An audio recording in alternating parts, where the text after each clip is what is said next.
We welcome you to our webinar on the Tiger Global Judgment, which has created a lot of talk amongst the international investing community with respect to tax treaty entitlements as well as the much awaited beneficial ownership concept under tax treaties. Joining us is Raghav Bajaj to my right and Vinita Krishnan to my left. And I'm Bijay Rajinkya. We will be taking you through the Tiger Global Judgment as pronounced by the High Court in India.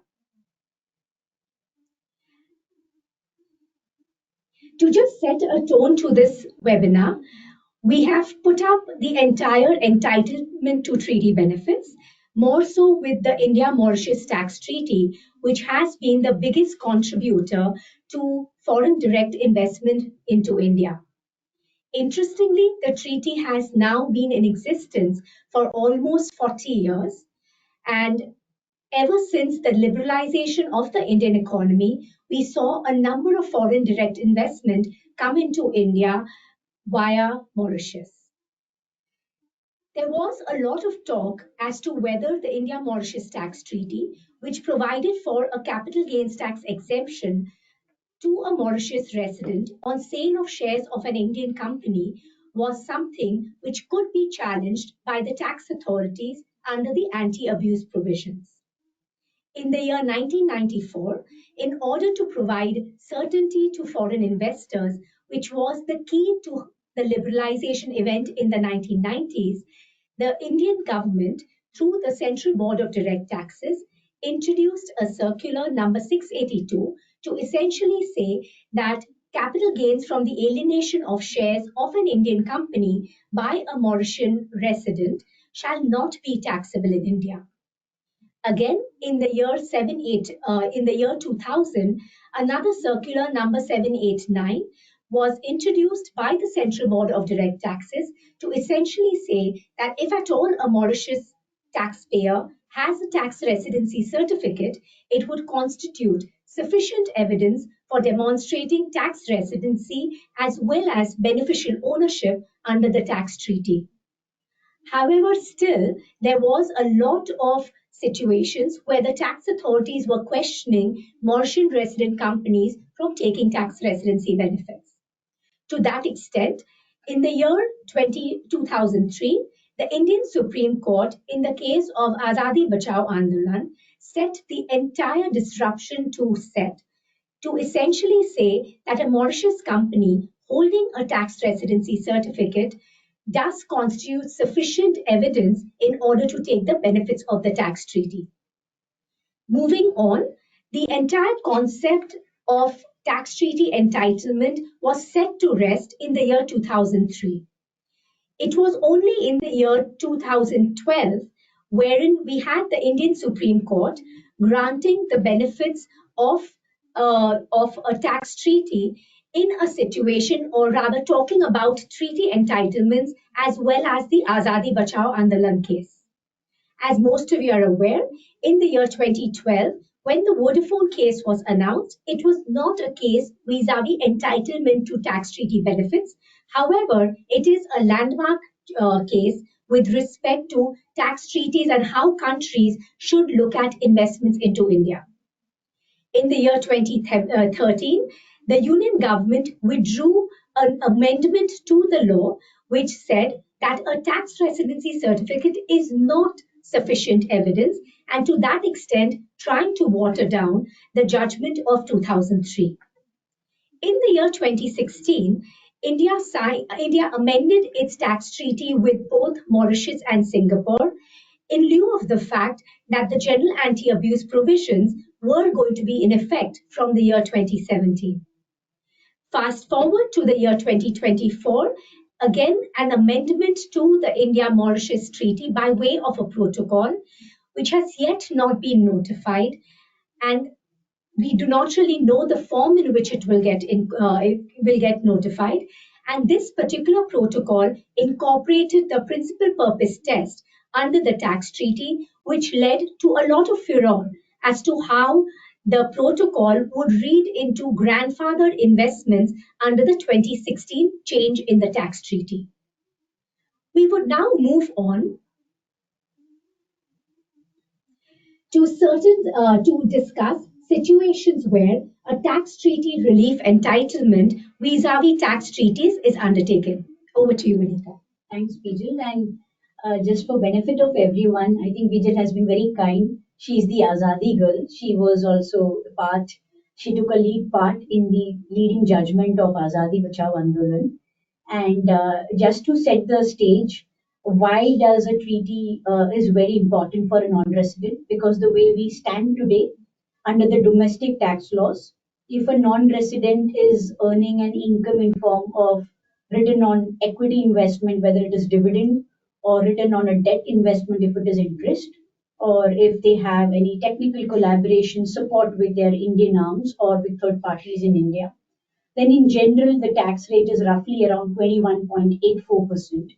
Therefore, there is a cost involved in terms of repatriating any funds from India. And if you look at any tax treaty subject to why you choose that jurisdiction, the commercial considerations behind it, the tax rate can be lowered. Similarly, if you exit India, whether you are a fund or you are a strategic investor in India, if you exit India, currently the budget has rationalized the tax rates. It's somewhere around 13.65 inclusive of all surcharge and cess. If you have held the investment for more than 2 years if it is unlisted, and more than 12 months if it is listed. And if you exit in a very short time, then the tax rate can be as high as around roughly around 35-38%. And India has also a unique tax, which Vijay mentioned, the Vodafone post Vodafone.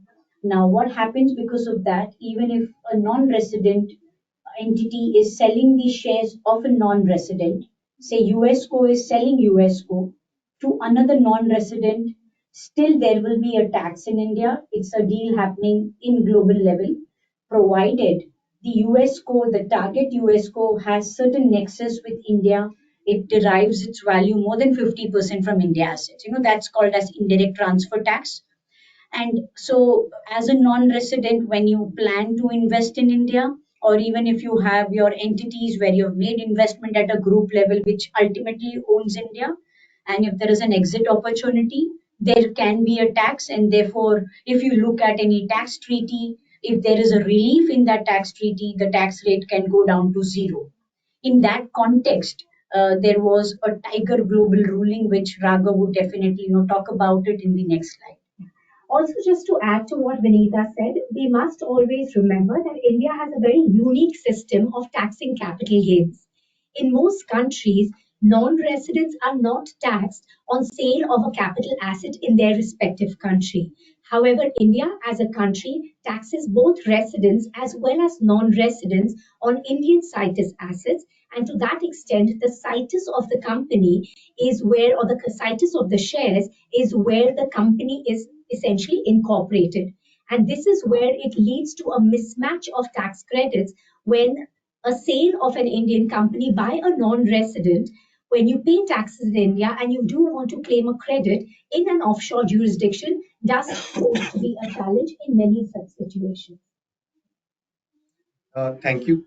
So the Tiger Global judgment essentially dealt with the capital gains that were earned by a Mauritian entity from the sale of shares of a Singapore company, which ultimately derived substantial value from Indian assets. So to give a background about this judgment, I'll divide it into four parts. One is the structure of the Tiger Global Group and their investments. Second, what happened in the relevant transaction. Third, the precursor to the Honorable Delhi High Court judgment, that is the proceedings before the Honorable Authority for Advanced Rulings in India. And fourth, we'll come to the Honorable Delhi High Court judgment. So in terms of organization background, there were investment holding companies of this group which were incorporated in Mauritius. Their primary activity was investment holding. And for that purpose, they had an investment management agreement with the US entity of the group. In terms of funding for their investments, they were pooling funds from multiple jurisdictions. So in this case, they pooled funds from more than 500 investors from 30 plus jurisdictions. They had the category 1 GBL, and their activities were regulated by the FSC in Mauritius. The regular hygiene checkpoints were that they had a valid tax residency certificate, as Bijal touched upon, a very important element when someone wants to claim tax treaty relief. In terms of their control and management, they had a board of directors which were working in Mauritius. And in terms of their powers, they were also empowered to delegate certain powers to either a particular individual or a certain subcommittee. Now, this is a very important element in this judgment because one of the powers that was delegated by the board was with respect to operation of bank accounts beyond for transactions above a certain specified threshold. And we'll come to that how does that particular delegation of power play a very important role in this judgment. In terms of the acquisition of Flipkart Singapore shares, they acquired these shares pre 2017. Now, why we are saying pre 2017? Because it's an important date. Investments before that particular date were grandfathered from Indian capital gains tax trigger. The second part with respect to the relevant transactions. So in the year 2018, these investment holding companies transferred their shares to a Walmart Group entity. Since the Singapore shares, that is the target entity, derived its value substantially from India, this would have led to an indirect transfer tax trigger in India. So therefore, the transferor entities of Mauritius approached the Indian tax authorities for obtaining a nil withholding tax certificate. And on the pretext that, look, these are pre-2017 investments and hence they are exempt under Article 13 of India-Mauritius Tax Treaty. In the first round of this entire saga of proceedings, the tax authorities rejected this application, and their allegation or their basis to reject this application was that the transferor entities were not independent in their decision making.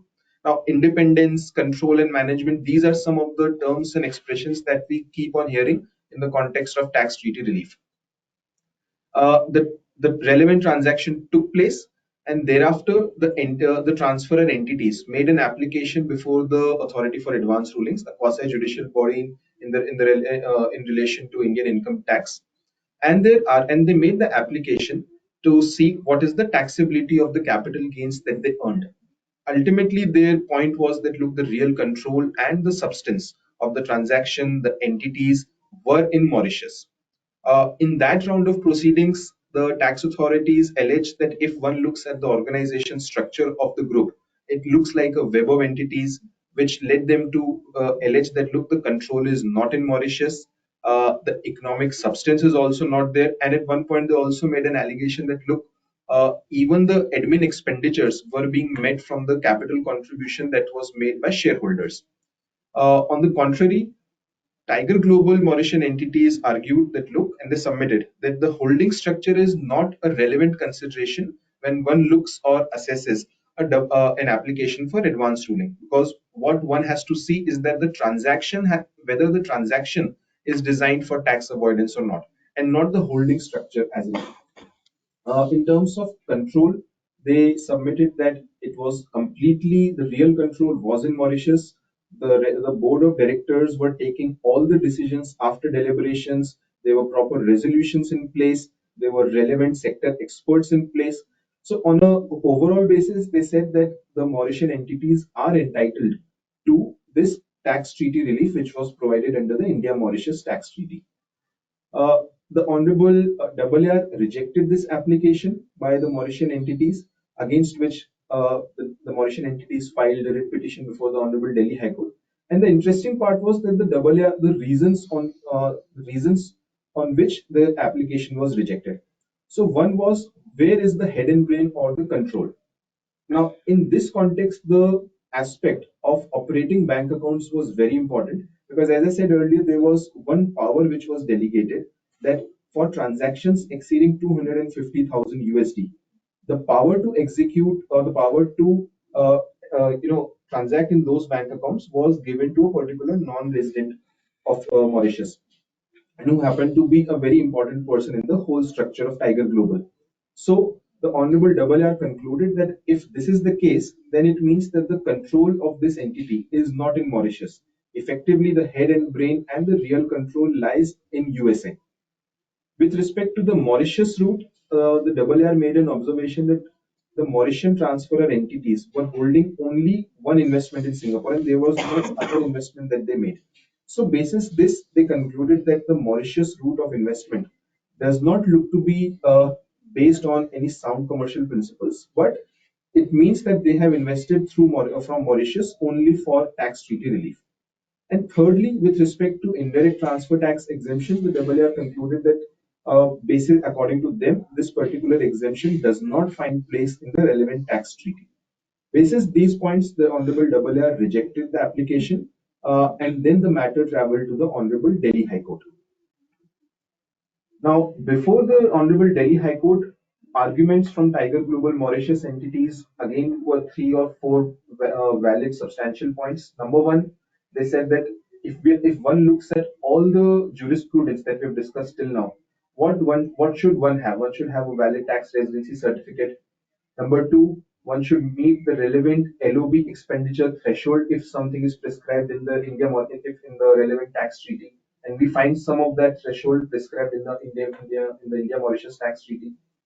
The control and management, they said, was with the independent board of directors who were sitting in Mauritius, who were operating from Mauritius. They were relevant sector experts. In terms of economic substance, they argued that they have proper economic substance in Mauritius because they pooled the funds from multiple investors and jurisdictions. Just because they pooled funds from different jurisdictions, it does not mean that they did not have an economic substance in Mauritius. And lastly, they made a very important submission that the indirect transfer tax got introduced in India before this particular treaty amendment.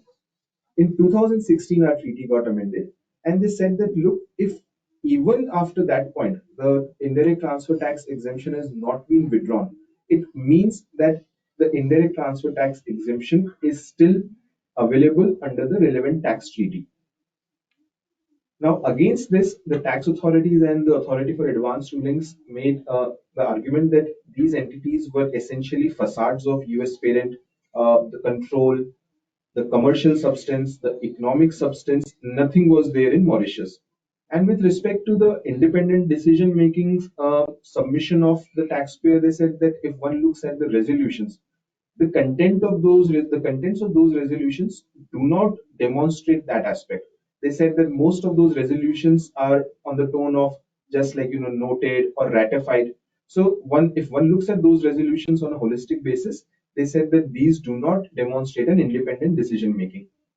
And lastly, with respect to the general anti-abuse provisions in Indian domestic law, they made an interesting argument that yes, the GAR grandfathers the investments which were made pre 2017, but there is a diluting sub rule in that particular provision which states that if there is any income or gains which are arising after the grandfather date, then the relevant grandfathering will not be available. So they were reading both these rules together, and they said that even in this situation, the general anti-abuse rule would be applicable, even though the investment has been made before 2017. The Honorable Delhi High Court took note of the submissions and arguments from both sides and then overturned this AAR ruling.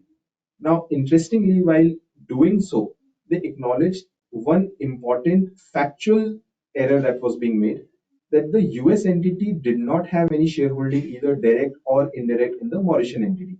So they said that the Honorable AAR has proceeded on an erroneous set of facts, which led them to conclude that the real control and management and the substance is not in Mauritius.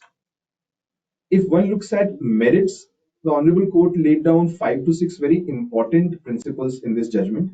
One, what is the importance or how should one read the Mauritius route of investment? So they said that if a foreign investor is investing from Mauritius, that should not automatically mean in a negative inference or a default presumption of illegality that look, the structure and the transaction is going to be a colorable device. And more importantly, it would be unfair to state that a Mauritian entity is required to satisfy any separate standard of legitimacy or any higher thresholds of proof or commercial rationale. If I may just add here, as Raghav rightly said, is when we really look at the India-Mauritius tax treaty, at the point in time when Tiger Global really made its investment and created incorporated the entity in, Mauritius, at that point in time, the objective of the treaty was absolutely clear. in order to encourage mutual trade and investment. And to that extent, there was no anti-abuse provision actually, or a limitation of benefits provision introduced in the treaty at that point in time. Whenever we are really looking at any sort of a treaty relief, it is imperative for us to focus on what is the objective of the treaty, and to that extent, a treaty must be interpreted in good faith itself.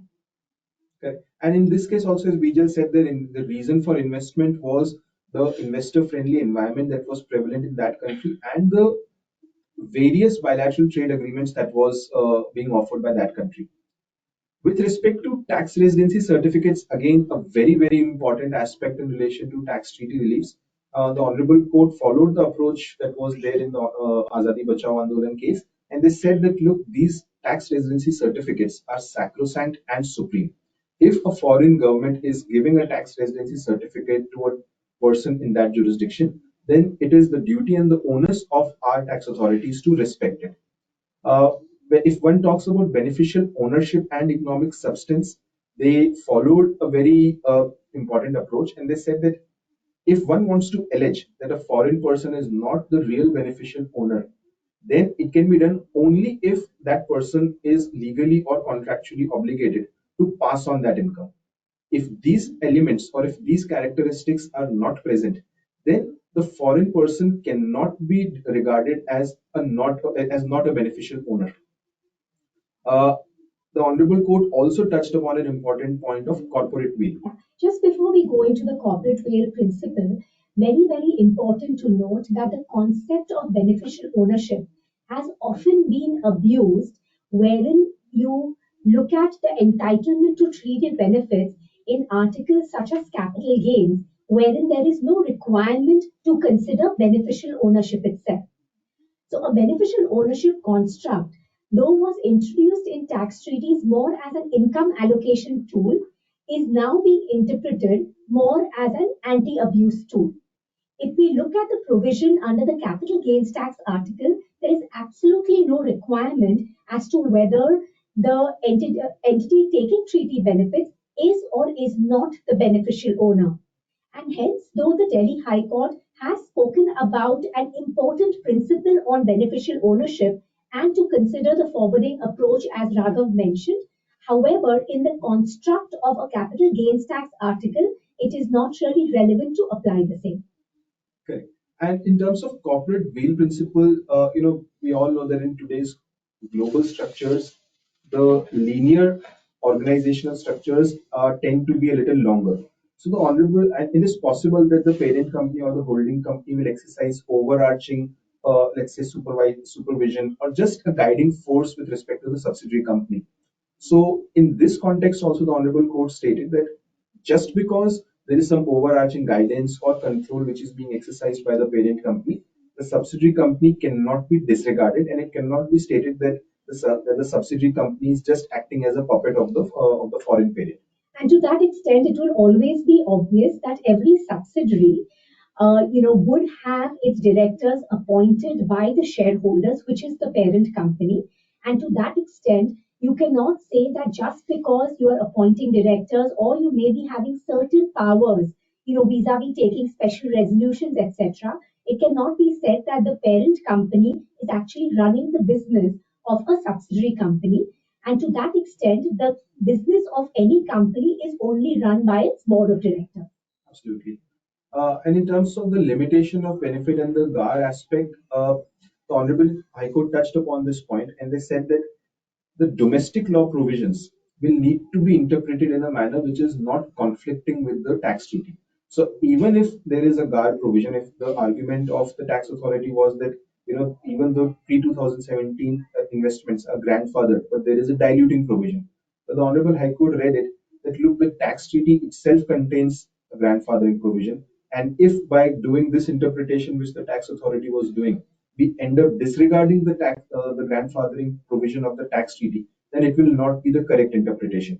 So they said that the domestic law provision has to be read in a manner which does not conflict with the relevant tax treaty provision, and to that extent, they extended the grandfathering benefit to the investments which were made by the Mauritius entities.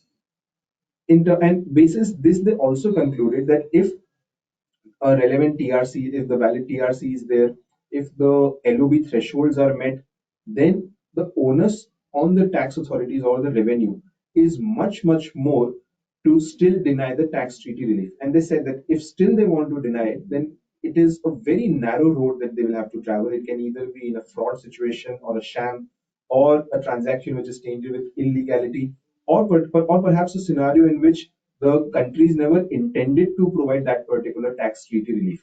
So, on an overall basis, they laid down these important, crucial principles in relation to tax treaty relief. And at a bottom line, they said that the grandfathering benefit is available, and also said that if there is a valid TRC and the limitation of benefit threshold is met, then the tax treaty relief should be available. But this was in the context. This was about the Honorable Delhi High Court judgment. I think if there are other points with respect to this particular judgment, or there are other aspects when one looks at the tax treaty relief, that is also something we can talk about.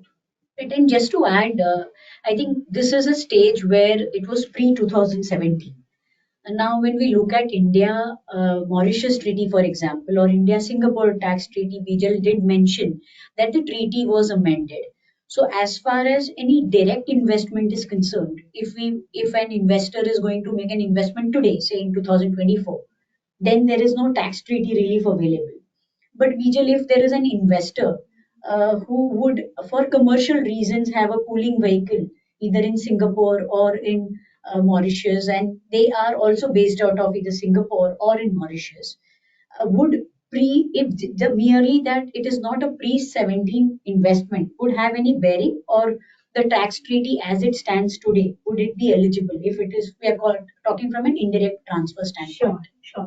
A very pertinent point, and as Vinita mentioned, is that though direct transfers, wherein a Mauritius company directly sells the shares of an Indian company, are not tax exempt from India anymore.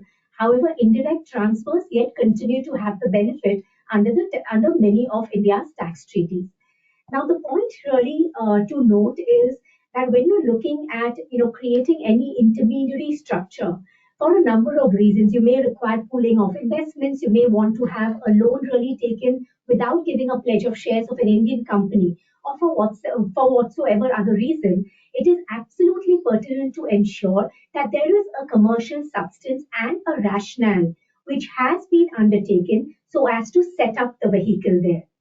To the extent that there is no commercial rationale or there is no commercial justification, it would become slightly difficult in order to take tax treaty benefits, especially with the general anti-abuse provisions as well as the principal purpose test as to why you have set up in that particular country.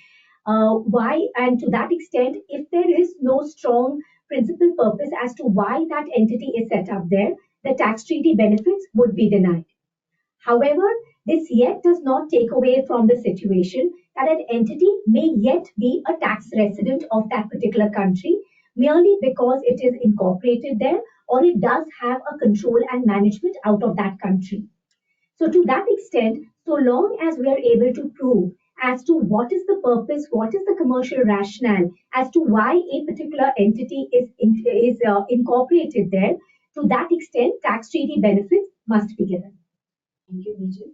So, to summarize, if it is a pre 2017 direct indirect transfer, both are exempt under India Mauritius, India Singapore. Just as an example, we are talking about treaties. And if it is post 2017, still there could be in principle an exemption available under India Mauritius or India Singapore. But one would definitely need to weigh in the purpose for which you have made the investment, whether you would qualify the thresholds of anti-abuse to claim it. But in principle, the benefit is still available under the treaty if it is indirect transfer. Now, just like Vijay talked about the history about how the Mauritius saga story started, and we've just attempted to put some of the key judicial precedents. While we'll not go in detail, but if you could see it on the screen, right from 2003 onwards, there have been judgments, and it has been 2023, almost 20 years. There are still judgments, and they particularly deal with a residency and whether an entity is eligible to claim a treaty relief. Now, if you could see, while there are plethora of judgments, these are only some of the key judgments we attempted to put it on the table. But most of the judgments, if you could see, after it has reached at a higher forum, it has seen a green light. It has been held in the favor of the taxpayer, where there has been a trend that if the taxpayer is holding a valid tax residency certificate, and if it is a pre 2017 investment, then to that extent, and if there is a board which is controlling the decisions, then they should be entitled to treaty benefit. And there have been certain set of judgments where it was not ruled in favor of the taxpayer, like we can see in the case of AB Mauritius or Aditya Birla Novo. Those facts were very peculiar in nature. For example, in AB Mauritius, there were, notings in the judgment that who took the decisions. The board did not really took the decision. The signing was not done by the board member. It was done by the US parent. The money was also pumped in by the US parent. So those were certain peculiar facts which had, turned the decision against the taxpayer. Similarly, in the case of Aditya Birla Novo, the judgment, if we look very closely, somewhere they had strongly given a view that the Mauritius investor was not really playing any role. They were more like a nominee, whereas the US parent was deciding everything. So it becomes very peculiar to facts. But overall, if we look at it, while Sanofi is in the context of indirect transfer, there would be the High Court did rule in favor. Of course, the Blackstone, Singapore, and Mauritius ruling are there, which have held in favor. But one would need to wait for the outcome of the Supreme Court, because Blackstone case where the tax treaty relief was granted and where it was held that beneficial ownership really is not a criteria, because that's how the legal text of article of capital gains is worded. It is pending before Supreme Court, and definitely we would need to keep a watch in terms of the development. But overall, if we look at it, the sentiment has been positive in terms of the outcome of the rulings. Now, we would also talk about when we look at any M&A deal or any structure where there is a fund which is investing in India. Now, what are the criteria or key things they should keep in mind? One is their own homework or hygiene check. There are certain factors which we will discuss in detail. And the second basket is about what protections or how an M&A deal is practically seen, what we have seen in our experience when we look at M&A deals. Next slide, please. If we look at the hygiene check, typically in an M&A, it's very common for a buyer or a seller to do due diligence on the target where they have invested. It's very common to see a vendor DD report which will discuss about tax issues of the target, or a buyer would invest in doing a due diligence on the target. And you would not really see a buyer doing a due diligence on the seller. But where the seller is taking a position that they are entitled to tax treaty relief, it is important as part of the M&A deal that the buyer also has sufficient comfort. Now, why that is relevant? Because India tax provisions has certain onerous withholding tax provisions, whereby the tax authority can go behind the buyer, whether they are non-resident, resident, doesn't matter. They can go behind them, recover the tax, interest, and penalty. Penalty is not automatic. They do have, if they believe that the tax treaty was not real, the seller was not really entitled to, they can do that. They can even go behind the buyer as a representative or as an agent of the seller, because they have done the deal under an SPA or a transaction where the buyer did know that what the seller is about and seller has derived income. So it is important for the buyer as well to look into whether there is a sufficient comfort available. Usually, a tax opinion is, sought by a buyer from the seller's advisor. The seller's advisor need to be reputed, that it can be a big four, non-big four, or a reputed law firm, and the buyer would get an access of that opinion on a reliance basis in a form and manner buyer is comfortable. And some of the key things which, even as a seller or a buyer, you need to look at it, control and management. Definitely, Raghav did talk about spend time in terms of what happened in Tiger ruling. Now, the board of directors, the constitution, the composition. Now, it's common to say that in local law, you would need always certain minimum local directors, which would obviously be the case in any Mauritius, Singapore, or any other setup. You may have two people minimum required who should be resident of those countries. Now, often there is a requirement that apart from those two directors, there is also some influence or some directors either from India or from US, for example, or from any other jurisdiction where they are also on the board. Is that definitely a red flag? Answer is no. You need to have a right balance. The majority of the board should be the local people of those countries, and of course, as a decision making should be by the board of directors. Uh, like the place where they do the meetings also helps. If it is in the same jurisdiction, definitely it's a good fact. There are certain situations where the way we work today, we could be attending board meetings from virtual conference as well.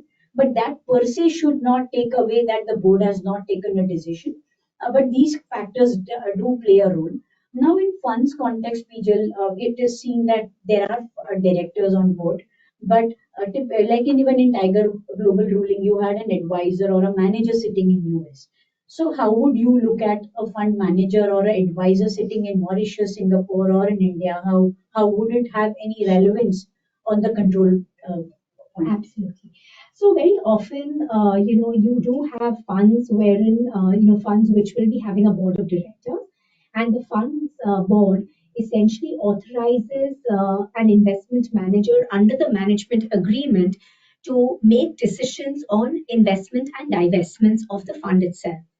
Now, it could be a situation where those decisions are, totally delegated to an investment manager, or on the other hand, the investment manager may just be an advisor on a non-binding basis with the decisions being taken by the board of the director. Let us first consider the first situation wherein the investment and divestment decisions are given to the investment manager. And to that extent, could it essentially be said that the board of the fund is not really the person who's running that particular company? Now, when we are looking at a company and who has delegated certain decision making to another entity like an investment manager, what we must recognize is that the strategic decisions, the entire framework as to where we can invest, which are the sectors we would not invest, the quantum of investments which will be, or the quantity of investments in terms of value, which are delegated to the manager, are all essentially given by the board of directors of the fund itself. So it cannot be said that the manager, just because he has the investment as well as divestment decision making, cannot be said to be in control of the company, and the control of the company does yet vest with the fund itself. We do have a judgment in the case of Saraswati Holdings, which essentially says that a mere right for investments as well as divestments does not mean that that entity controls that particular company. And to that extent, investments as well as divestments is only seen as one activity of the company. But to that extent, the strategic directions of that company are yet given by the board of directors. So, to that extent, though it is important that the manager is acting in a particular manner in the sense of totally within its investment authority, and we have seen situations where you may have, like, a layer of structures vis-a-vis a fund vehicle. You may have a management agreement only at one entity level. However, in fact, the manager is also acting like an investment manager for vehicles which are not under the management agreement. To that extent, we would always suggest that if at all the board is going to be giving an investment manager a direction to take decisions on investments as well as divestments, there must be a contractual agreement which is entered into by each such entity rather than just the parent entity entering into such an agreement. Understood. So the key is good composition of directors. If I have to summarize, what goes in the resolution to say the decision making. And I think some of the points which Raghav mentioned, whether the board has been informed, whether they are ratifying or they are actually approving and taking the calls. And to connect with what Bijal said, even if you have an advisor, no problem, but ensure that you know how who's the decision making chair. So it does help how your board minutes, how your resolutions are also playing a key apart from the actual conduct, because that also needs to be given a weightage in terms of how your house is in order. We uh, would also suggest here that any entity which is, trying to take a treaty relief, extremely important for us to consider the charter documents of that entity. And very often, the charter documents may be in absolutely a standard form, without there really being, a real thought as to whether the standard form in that particular country really suits our particular needs. So it is important to, consider the charter documents and do make amendments to that to ensure that the real purpose of, that particular entity is well carved out in its charter documents itself. Absolutely agree. And even financial statements, we've seen at times, how have you disclosed your investment? Who are the KMPs who have been mentioned as in the financial statements? At times, maybe it is completely unintended. We have seen at times, the KMPs being mentioned at someone who may not be really a Mauritian or a Singapore person. It may be totally unattended for. So these are certain nuances if you should, give an importance to. And then second criteria is on terms of funding. While there have been established cases where merely because you borrowed from your parent, merely because you got an equity capital from your parent, should not really decide that you are not entitled to treaty benefit, so long as you demonstrate that you are in a position to enjoy that income and you don't need to back give to them like under a contractual obligation. You may want to distribute dividend, that's fine. That also is an important criteria. Now funds flow, often the bank account which is being used to fund, also ideally it is important that it's the same account of the investor which goes. And if there are any restrictions in terms of where you need to do your primary account transactions, say in Mauritius, Singapore, usually we have seen since the banking channels have also been established, people use a Mauritian bank account itself to invest in India or in otherwise. There are certain jurisdictions like Netherlands, the banking system, while there may be, but people prefer to use a banking system outside Netherlands. So that per se may not be a criteria if you have a strong reason for you why you have used a bank account, but it is very important that you use a bank account in your home country and of the same investor. To that, Raghav, you did touch upon that in bank accounts, why do you need to have whether the Mauritian board directors should have the decision making power, or even if they have authorized someone as a signing authority, would that have any bearing in terms of a treaty entitlement? Correct. And in fact, that argument has got a flip side to it, that the moment the tax authority says that if the board of directors have stepped aside or maybe delegated the power to some other person, the tax authority generally views it to say that, look, the third person or a person who is not on the board of the directors is actually controlling the operations of the company.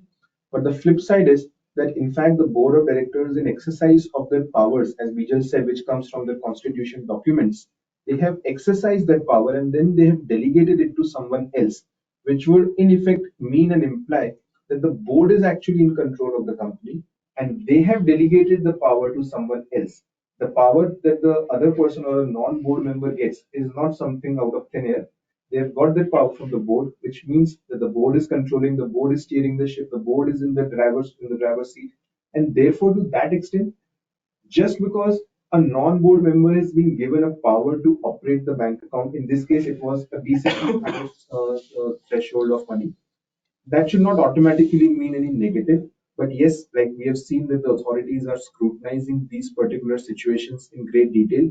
And then if it corroborates with something else, maybe the holding structure or maybe some other disclosure in the financial statements, then those things will have to be looked on a holistic basis. And just to add to what Raghav said, is that a signing authority in a bank account is merely an administrative duty, which is essentially given to someone. it does not really signify that that person has actually taken the decision in itself.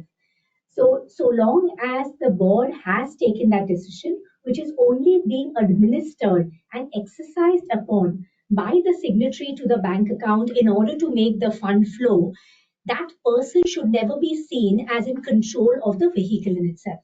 Right. And in certain situations, we have seen the treasury operation is, controlled in the headquarter beyond certain amount. That could be a commercial reason for someone to really lean on beyond as a shareholder function also. There are certain protective rights beyond an expected threshold. You would always want to see what's happening as a shareholder or as a treasury function. To that extent, if there is a clarity, it should be okay. But yes, there needs to be a clear guidance into why you are doing that, so that there is a clear defense available in the event if there are any queries raised. Then comes in terms of TRC. Raghav did talk about that TRC. If you get a TRC, that's definitely a plus point. There are instances where we've seen that you are an entity which may not be per se a tax resident, because you are a tax transparent entity. In those situations, you need to be very careful when you are giving a treaty benefit to someone. Recently, there was a positive ruling where a US LLC was also given a residency. It was not in the context of capital gains, but they were entitled to a treaty benefit. But it becomes a point who's the investor, whether they are entitled to TRC, whether the terms of the TRC are clearly unqualified, or there is any qualification over there, is as something you need to look. And as part of any M&A deal, it is very normal to get a TRC which would be given by a seller to the buyer. There are certain other criterias in terms of commercial rationale, commercial expenditures.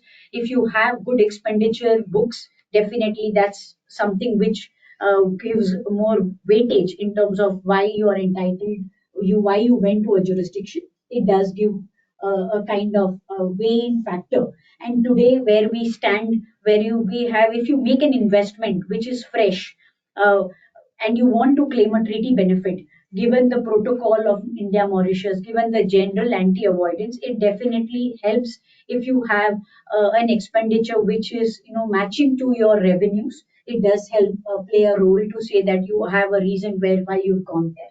And some of the reasons, like as Bijal mentioned, your charter documents, like why did you choose a particular jurisdiction, whether the regulatory environment is better, whether in terms of fundraising, if there is any listing opportunities available, or even from an investor protection perspective, if there is a dispute resolution available, whether you choose a particular jurisdiction, it may tax may be a side factor, but those factors also help in terms of determining a commercial rationale from a multilateral general anti-avoidance or all those anti-abuse thresholds.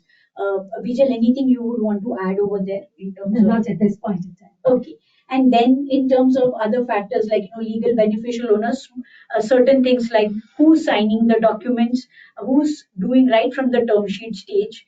And it also helps if there is a board member, even if there are, you rely on legal experts or your advisors in India or in Mauritius or Singapore. It helps if in the core decision makings you are being part of those decision makings. It does help play a role in terms of who signs the documents, who takes the decisions, who exchanges the emails between them. These things would help in terms of demonstrating that it is indeed the board who is taking those decisions. And then there are some soft factors like how long you've been holding investments. These factors have been given weightage in certain judgments, like Vodafone judgment in case of Supreme Court. So, overall, a hygiene check is something which you should preempt well in advance rather than wait for the D-Day and then, try and looking at your documents, because maybe that could be totally unintended. Right from the beginning, if you do things rightly, it does help. Then there are certain practical aspects on the M&A front. One is whether should you knock the doors for withholding tax certificate. Practically, it's not the most preferred route. One is because it has an impact on the timing of the closing, because you don't know when the tax authority would come back. Second is people would prefer that whether to go to the authority at this stage, whether the authority would be really rational in terms of understanding your treaty relief is something that is weighed in. And And in any event, it's a provisional certificate. correct. It is not conclusive of the assessment of the seller entity itself. Absolutely right, and therefore, more often than not, people have seen comfort in form of a strong indemnity. And if there are any entities where which is giving indemnity, whether they would be in a position to stand behind those indemnity, or whether the fund life is near expiry, whether do you need any additional protection in form of a parent comfort or additional guarantee, is something which we have seen as part of this. As far as period, of late, very recently in the budget, I think withholding tax limitation has been provided. I think it is 6 years now. So standard indemnity periods have been 6 to 7 years, and even the quantum of indemnity, while an uncapped is an ideal situation for a buyer, but usually the sellers would not want to have an uncapped indemnity obligation. So either it's a purchase consideration, which is something which we've seen, or 3x of the tax amount is also something which we've seen as practice. And the basis of 3x is one-time tax, one-time penalty, and interest with some headroom for litigation cost. Now, 2 to 3x is what we have seen. And also, insurance is quite involved in M&A deals in India. We've seen quite a lot of insurers who are doing both direct and indirect transfer. Vijay, would you like to talk about insurance? So just very quickly, you do have a lot of insurers, almost around 20, which are providing in the international markets insurance for M&A tax risk, as well as vis-a-vis beneficial ownership claims, permanent establishment, and so on and so forth. It's a tried and tested. It's on for the last around 15 years or so. The diligence is undertaken, on whether or not an insurance will be given, and a number of M&A players have actually benefited from looking at insurance as an alternative or an addition to an indemnity claim. Understood. Yeah. And just to conclude, our key takeaways here, and conscious about the time, and we would like to have the audience raise questions. The first is vis-a-vis tax treaties. They must be interpreted in good faith, and to that extent, extremely important to consider the commentaries to the treaties, as well as how the courts in different jurisdictions have really interpreted the treaty. The next is, providing the checks and balances in place to avoid a treaty abuse, and to that extent, ensuring that there is commercial substance justification, there is no misuse of a treaty, etc., is very important, especially in the BEPS regime, as well as the fact that now most countries really want to crack down on tax evasion as well as treaty abuse. The third important point to really consider is vis-a-vis tax residency certificate, as well as beneficial ownership vis-a-vis certain provisions of the treaty. Also to consider the limitation of benefits article, the principal purpose test as provided in certain tax treaties, as well as the general anti-abuse provisions under the domestic laws to ensure that treaty relief is provided. As I mentioned, commercial substance, business rationale, decision making at the board level are all extremely important criteria to be considered. And last but not the least is the control and management. Do ensure that the directors do have the power to really take decisions. They can be advised by a number of advisors. However, the decision making must be provided to the board as a whole. So with this, we would open the stage for any questions which the audience may have. Thank you so much. I think there is one question which we can see from the context of India-Mauritius tax treaty, that if the investment is made prior to 2017, and whether they would be entitled to tax treaty relief, and whether there is any peculiar situation they need to keep in mind. Raghav, would you like to take that? Sure. So at least in terms of pre-2017 investments, the treaty does provide that grandfathering. And if one looks at even the domestic tax law, that is also being grandfathered in terms of the anti-abuse provision. The only important point that one will need to evaluate, at least going forward, is with respect to the new protocol, the new amendment which has been proposed, and I think Vijay touched upon that in the initial timeline also, which sort of tries to introduce the object and purpose test with respect to the India-Mauritius tax treaty. Also, if one takes that particular tax treaty as an example. But generally, the pre 2017 investments, and that is something which is coming from this judgment also, that the court has recognized the importance of the grandfathering benefit which has been there. And the moment if one qualifies the TRC test, the LOB test, so to that extent, this should not be a problem. But yes, that said, one has to be mindful of the intense level of scrutiny and examination that is being undertaken by the adjudicating authorities. And from that perspective, also all the hygiene check and the relevant factors, all the check boxes should be ticked, because if one does not go on the right side of the assessment or adjudication at the initial stage itself, then there is a long road to travel. One does not know when does the goal post keep on shifting, and in that duration, if at all there is any tax demand or interest, etc., which one will need to shell out. I think there is a second question in terms of debt investment, whether the how does the treaty interplay with any investment made in debt. I can take it and then so from a pure debt investment, I think the 2017 amendment did not really impact that. It continues to be exempt, but the point is currently in the recent budget, any unlisted debt or CCDs, which may also come in an unlisted debt, can be treated as a short-term gain, irrespective of the period for which you've been holding in, and therefore the arbitrage in a debt investment, even though you may be eligible to a treaty benefit, and whether the debt is akin to a debt or it has a feature of equity, needs more careful consideration.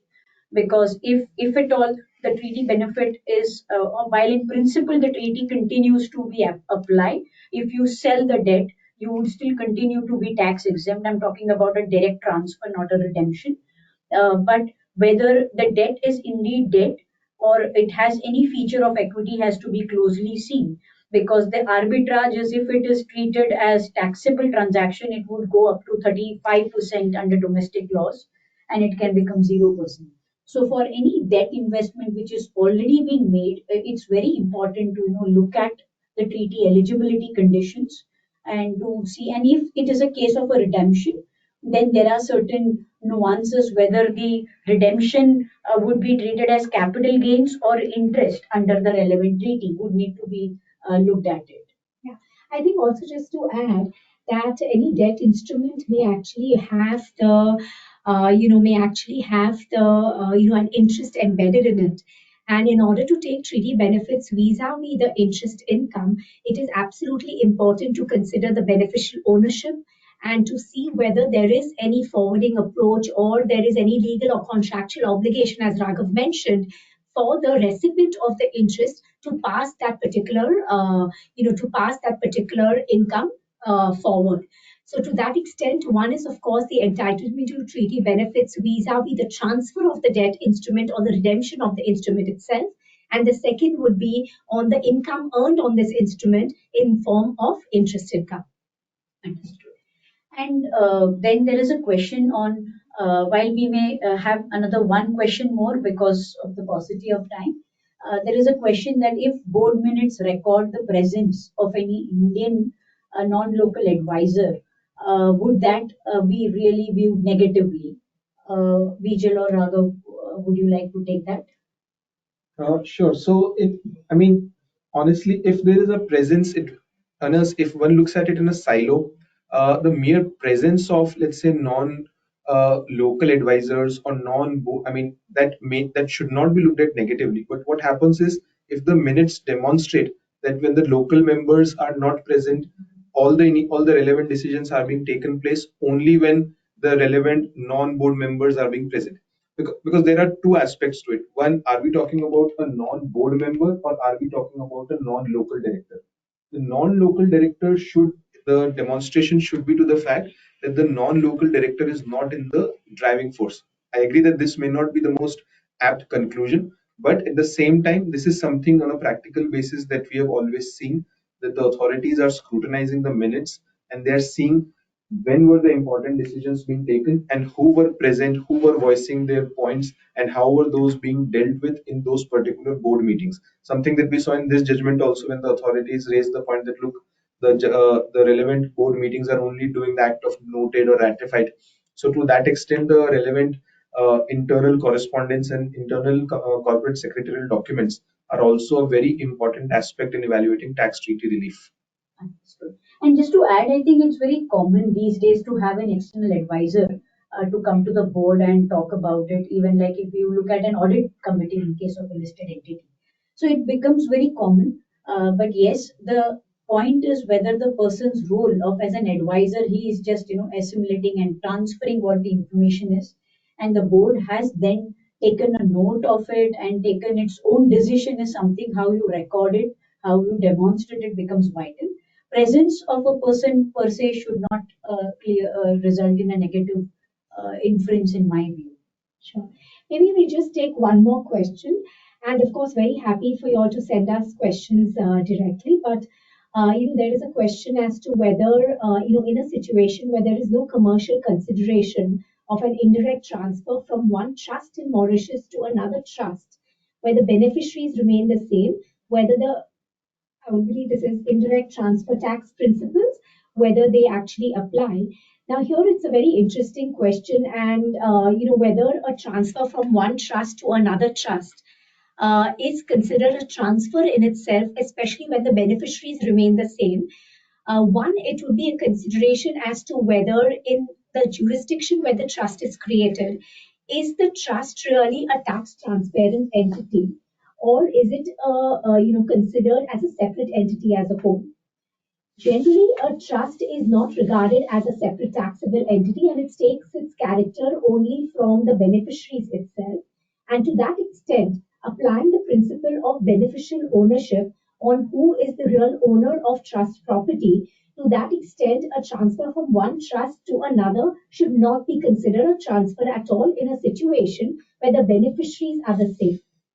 Interestingly, there has been a situation where we dealt with in the past, wherein you did have one U.S. mutual fund roll over its assets into another mutual fund for the benefit of the same unit holders, and to that extent, the authorities did take a view or did accept the view that there is no transfer to that extent. However, the interesting point vis-a-vis Mauritius would be that in Mauritius, as we understand it, is that a Mauritius trust actually does get a tax residency certificate irrespective of whether the beneficiaries are located in Mauritius or not. Now, to that extent, I would not see this provision being a provision which is not considering the trust as tax transparent, because it is more a legal provision as to whether a whether a trust per se is a separate entity. However, just for administrative convenience, the trust is accorded a tax residency certificate. So just to conclude, we would believe that, in a situation where the beneficiaries are the same and there is a transfer from one trust to another trust, so long as the constitutive documents do allow for it, the transfer should not be subject to a capital gains tax. With this, we would like to conclude this session. Thank you so much on behalf of all of us and look forward to being in touch.